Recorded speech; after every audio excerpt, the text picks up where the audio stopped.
quiero hacer con todos y todas ustedes una reflexión, porque este sábado pasado se llevó a cabo en Querétaro la ceremonia del 105 aniversario de la promulgación de la Constitución de 1917, que es la Constitución que actualmente nos rige. Entre otros temas abordados por el presidente en su discurso, dijo que es necesaria una reforma electoral en que los consejeros y magistrados electorales no sean empleados del presidente o de los partidos, y que estos, los consejeros electorales, sean autoridades independientes de inobjetable honestidad.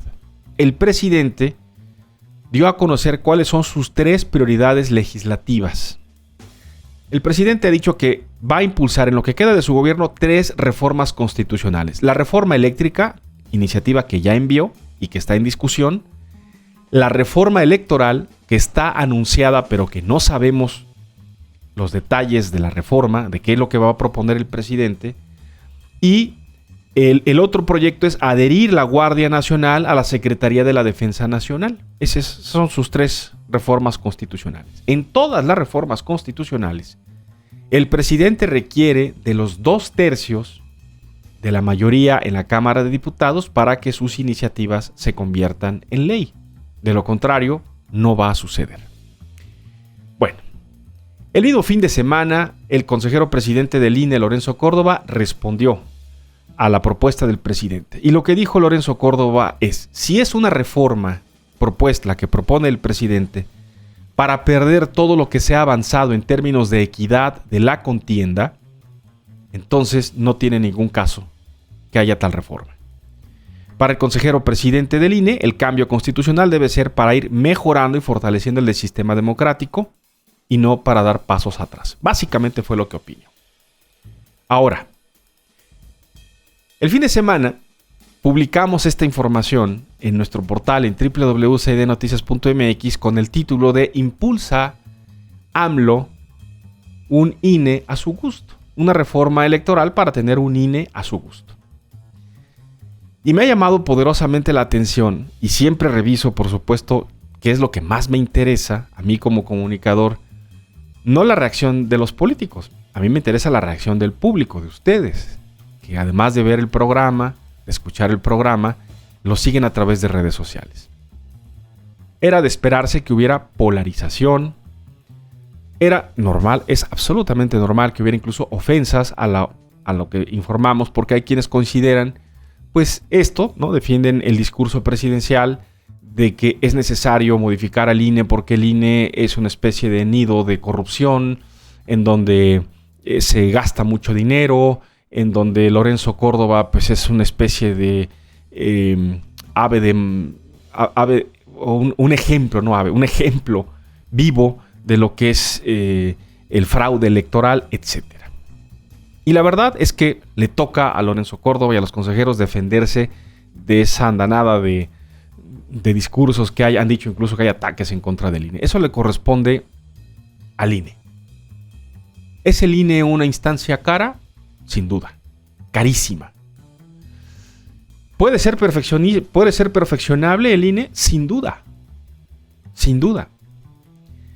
¿Y mentimos acaso cuando dijimos que el presidente propone una reforma electoral para tener un INE a su gusto? Me parece que no. Y lo sustento. Miren, ha habido desde 1970 a la fecha 4 reformas electorales.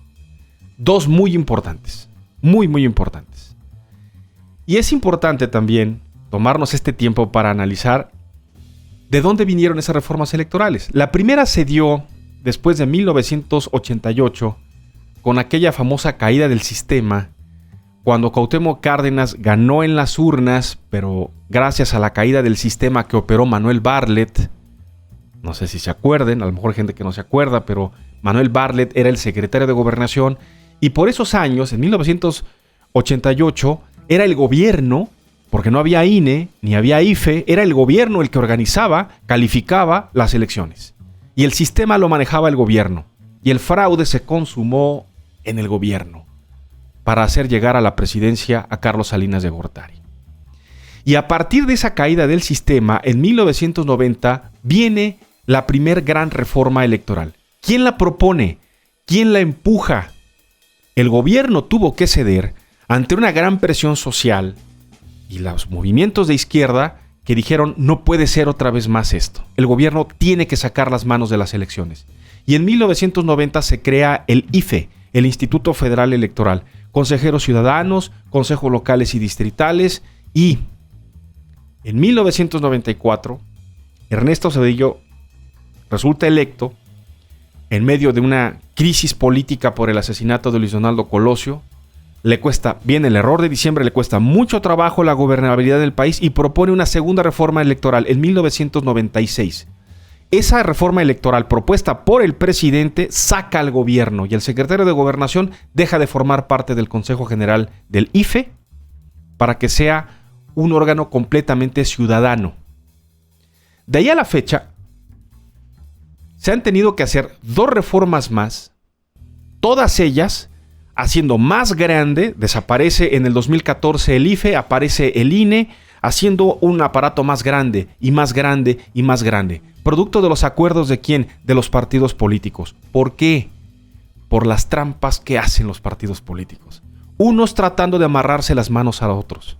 Y esa es la razón por la que tenemos este tamaño de aparato. Por eso cuestan tanto las elecciones. ¿Quién sabe qué propone el presidente López Obrador? Porque no lo sabemos. Pero en su idea nos ha dejado ver que los consejeros electorales no deben ser propuestos por los partidos políticos para que no obedezcan los intereses de los partidos. ¡Qué bueno! Si por ahí viene la propuesta, ¡qué buena propuesta! Pero la pregunta es, ¿y entonces quién nos va a proponer? ¿El presidente? Nos preguntamos. Con esta idea de que lo que el presidente considera que es una persona honesta y trabajadora es lo que vale.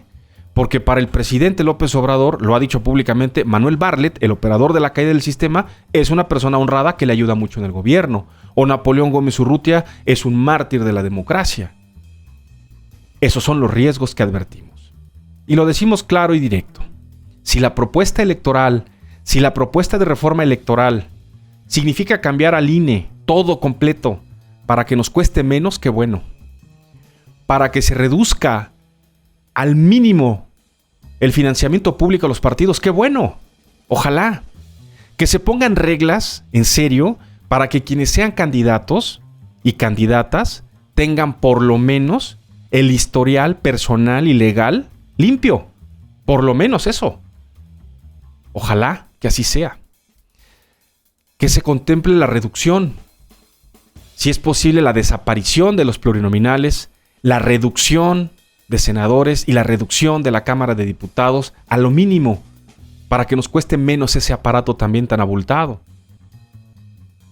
Y que el delito electoral sea considerado un delito grave de verdad, para que los gobernadores dejen de meterle la mano y los presidentes municipales regalando despensas y regalando todo lo que regalan todos los partidos.